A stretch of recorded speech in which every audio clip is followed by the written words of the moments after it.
Ang mabuting balita ng Panginoon, ayon kay San Lucas.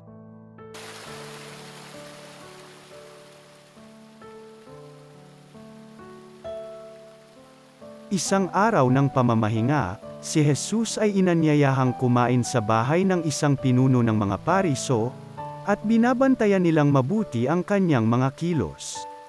Lumapit kay Jesus ang isang taong namamanas. Kaya't tinanong niya ang mga Pariso at ang mga dalubhasa sa kautusan, na aayon ba sa kautusan ang magpagaling sa araw ng pamamahinga o hindi? Ngunit hindi sila umimik, kaya hinawakan ni Jesus ang may sakit, pinagaling saka pinayaon. Pagkatapos, sinabi niya sa kanila, kung kayo'y may anak o bakang mahulog sa balon, hindi ba ninyo iaahon kahit araw ng pamamahinga? At hindi sila nakasagot sa tanong na ito. Ang mabuting balita ng Panginoon.